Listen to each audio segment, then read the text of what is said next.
Valentine's Day. It's the time of the year where traditionally couples express their love for each other in a corporate commercial way by sending them flowers and cards and chocolates and all sorts of materialistic things. But seeing that I was single this year, or I am single this year, I decided to try something different. Hi, my name's Grax, and I'm going to find me a date for Valentine's Day. The plan was simple. Write out a Valentine's Day message on a sign asking out for a date. Then go to the High Street of Oxford and wait with a rose to see if anyone would actually take you up on the offer. Go to a fancy restaurant on the High Street and have a dinner date. Get to chat with them, get to know them, and everyone has a jolly time. Simple. Now, for this particular experiment, I decided to take out my contact lenses to increase my chances of actually attracting a mate. Because, as cool as they might look, people are put off by white contact lenses.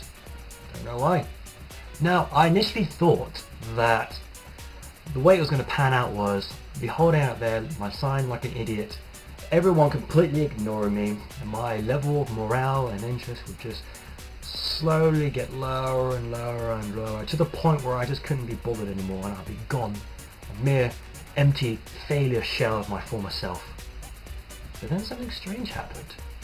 The moment I exposed my sign, everyone looked at me and they smiled and they laughed.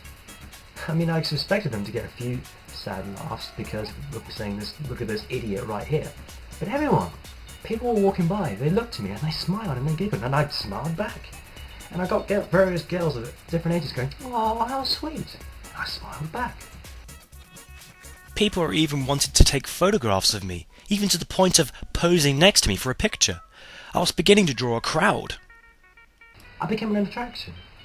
The more attention I got, the more of a buzz I got. I really enjoyed myself. Even waiting for the first hour, I didn't get a single date, but I was having fun. Now, initially, I only got a couple of offers by some men who just go, "Alright, I'll take you out on a date." And I seriously said, "Okay, I'll come with me and I'll take a date." And they said, Whoa, no mate, I was only kidding, what are you doing?" Also, I got a couple of propositions by little boys, and I basically said 18 or over, and they just went on their way. Although it is kind of worrying that I attracted some attention of boys. After my first hour, I didn't get much success, so I decided to move location and go inside the shopping centre to see if I could actually attract anyone. This is where I spotted a flaw of my current plan. I noticed a woman going past and saying, "I'm too old for you." And I thought, no you're not, you're fine. And I looked at my sign. I had written 18 plus only for age. But then I realised maybe they didn't see the sign, the plus sign. Maybe they thought I meant aged 18 or over. Maybe they thought I was looking for 18-year-olds only. I thought, oh no, this isn't going to work at all. So I had a quick rewrite and explicitly said 18 or over only. With that mistake cleared out, I went back on the streets. Because I got kicked out, I wasn't allowed to actually hold a sign in a shopping centre.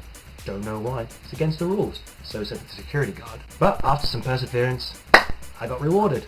I was approached by a middle-aged woman, late 40s, early 50s, and she says, "I'm sorry, I don't do dates." And I said, "Okay, it's not a date, we can just go out for a drink, for a coffee or something." After a little bit of thinking, she decided yes. So I whisked her away to the local Starbucks, bought her a drink, and we started chatting. It was all rather jolly.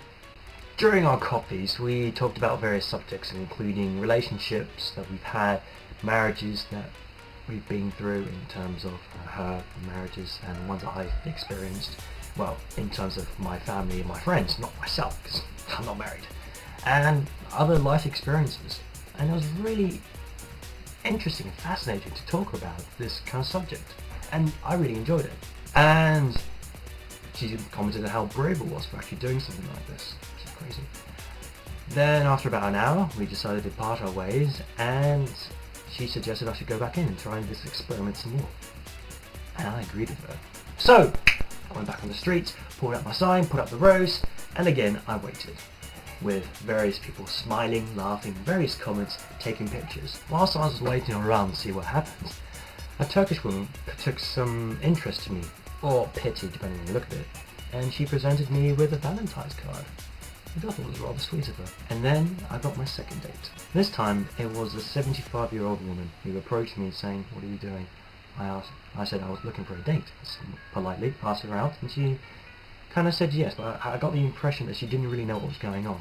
So I kind of whisked her away to another cafe and got another drink, and I sat down and we had a little social chat about what we did in our lives. And she had a pretty interesting life. She did, in all her 75 years, she's done all sorts of things, including working in a chemist shop for half a day, then working as a librarian, then working with horses, then working in the airplanes or something like that, to which she got herself a license, which is now expired. Then she said she was working as a secretary for various studios, where she got to meet Marilyn Monroe, Charlie Chaplin, who apparently is a really nice guy, and Clint Eastwood, who apparently off-screen is a bit of an arsehole. Well, so she says. And then something weird happened. As we were busy chatting away, some random man approached us, and he asked, "Could you spare us some change?" And he had some really bad teeth, like rotten black teeth. And I turned to her and said, "Oh, I'm sorry, I can't help you out." And he looked at me with such fierce eyes. He pulled back his beanie hat. He said, "Scan!" I'm sorry, did you say scan? Scan! Shaving it, it's quite intimidating. I didn't know what to say. I couldn't figure out if he was making a movie reference or not. And so he smiled at me, and he turned to my date at the time, and he did the exact same thing to her, pulled back his head, "Scan!" And again, we just said, "I'm sorry, we can't help you." And we just wandered off. Which is absolutely strange. After we finished our coffees and such, I said thank you for the date, and I jumped back into back in the high street to see if I can get another date. Third time's lucky, eh? After a short while, I was waiting outside a phone shop, and a Turkish woman approached me again. And by this point, I was chatting some man who was having me work at the phone shop, and she approached me and such, and he decided to start chatting to her, whilst I was just waiting around, just minding my own business, listening into the conversation. And the guy gave me the look to say, "Come on, what are you waiting for? Ask her out!" So I kind of nervously, gigglishly say, "Well, would you like to go on a date or a drink or something?" And she just basically said, "Sure, why not?" So, and the only reason she kind of said that was because she was waiting for a friend, and she wanted to kill some time. So I took her to the coffee shop, got some drinks, and we started chatting away. This time was a little bit harder because her English was not fluent, but I still managed to have a chat with her. After initial hiccup, I found some common grounds, language, and I just decided to talk to her about languages, the difference between Turkish and English, and the difference between Turkish culture and English culture, which, by the sounds of things, it seems like the UK and America are a bunch of sluts who don't really care about family life, whilst everyone else has more of an interest about family stability. Well, that's the impression that I got anyway. But still, it was a fascinating, pleasant chat, and after a while, we said our goodbyes, and I thanked her for the evening, and we went our separate ways. So that was it. I managed to get myself 3 dates for Valentine's Day. Not bad going, if you ask me. If you decide to do something like this, if you think about holding up a sign, just asking anyone for a date on Valentine's Day, chances are you will get looked at, you will get smiles and laughter from various people, whether they take pity on you or whatever. You'll have many photographs, and maybe if you're lucky, you'll get a date.